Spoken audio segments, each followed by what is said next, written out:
So now we will move on to the binomial distribution. This is a distribution for discrete random variables that meets certain conditions. So there needs to be a fixed number of trials and a fixed probability of success. And there needs to be only 2 possible outcomes.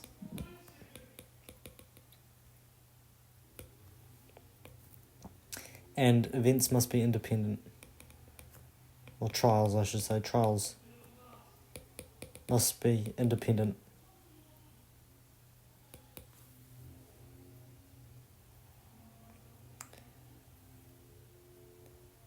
Now, I'll show you an example of a thing that would be a binomial distribution. Say and I'll explain why. The number of heads when a coin is flipped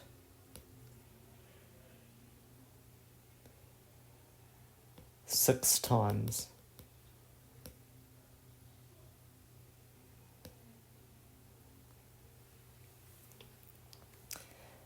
When you toss a coin, the result of one coin toss does not affect the next one, so it is independent. And there are only 2 possible outcomes, heads or tails. And when you flip a coin, the probability of flipping a head doesn't change, does it? So there'll be a fixed probability of success.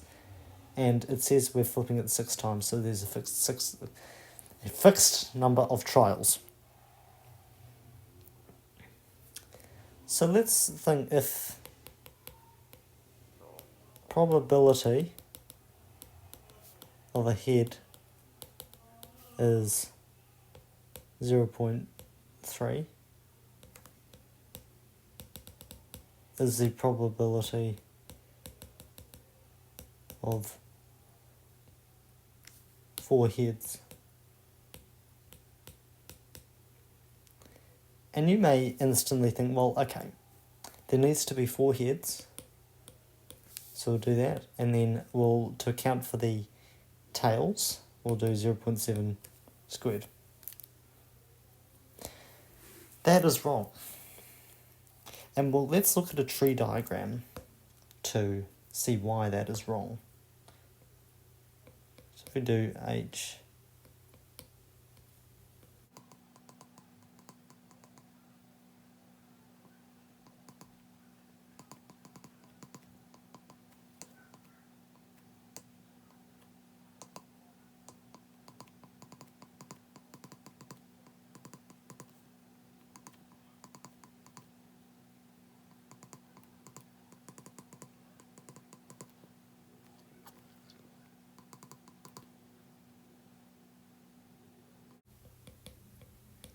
this is probably enough to make my point. So, 4 heads, we could go 1, 2, 3, 4, like this. And as we know with our probability tree, it will go like this. We write the probabilities on top. And then at the end, we would multiply all of them together. So we'd get 0.3 to the power of 4 times 0.7 squared. And that would be 4 heads and 2 tails, right? But we could have gone like this, right? Or like that. And that would be 4 heads and 2 tails, right? And if we did that same calculation of multiplying the probabilities on the branches together, we'd still get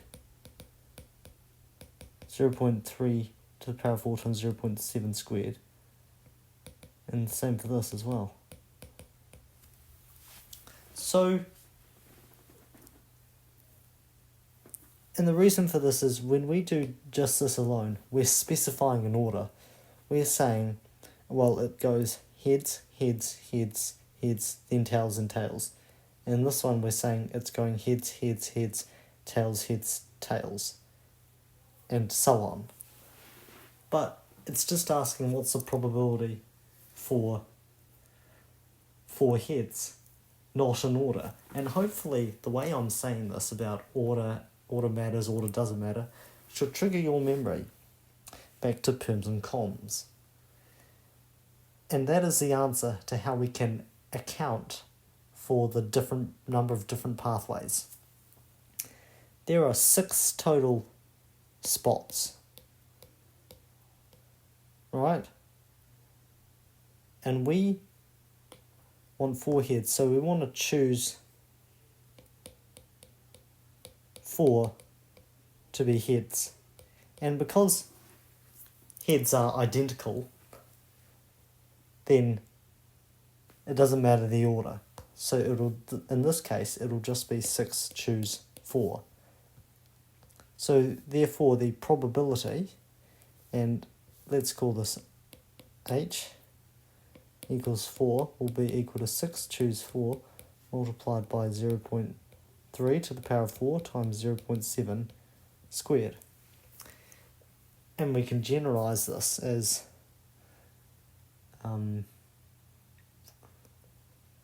Px equals a lowercase x n choose x times Px times 1 minus P n minus x.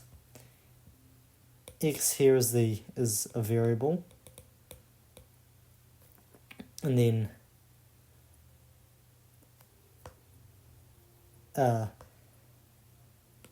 n and p are what are called parameters.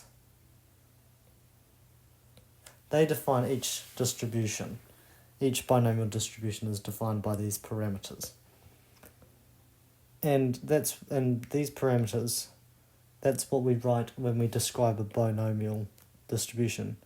We say the random variable x is distributed. That's what the tilde is for. A b for binomial. And in here we would write the total number of trials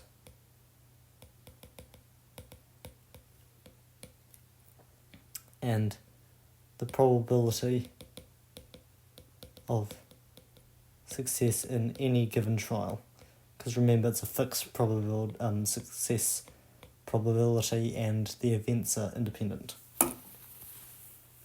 And this should make sense because this here accounts for the different pathways, the different orders.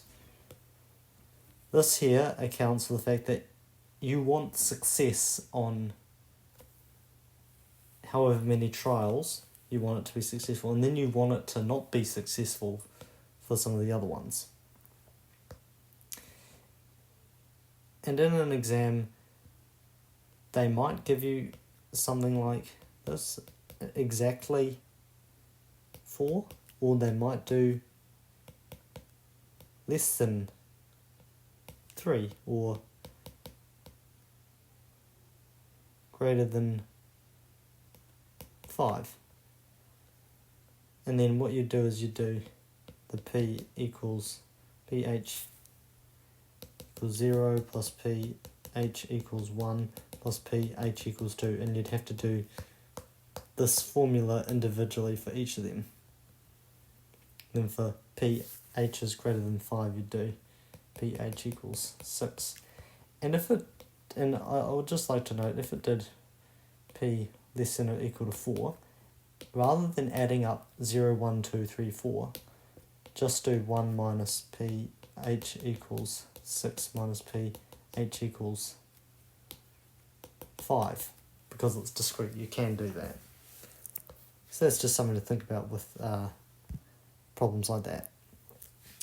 The other thing that I wanted to mention about the binomial distribution is the expected value, or the mu. And, well, if I were to rephrase this probability as saying 3 out of 10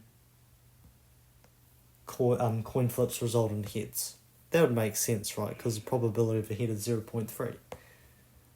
So if I then asked, okay, I have an n of 10, I flip a coin 10 times, and there's a probability of 0.3, which we just said is like 3 in 10. How many would you expect there to be? You'd expect 3, right? 3 in 10. So that's why we can say that the expectation is NP.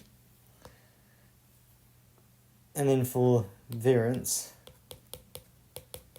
which is not the standard deviation, it's NP times 1 minus P. And then obviously the standard deviation would just be NP, the root of that, square root of that. So that's all for the binomial distribution. We'll move on to the geometric distribution in the next video.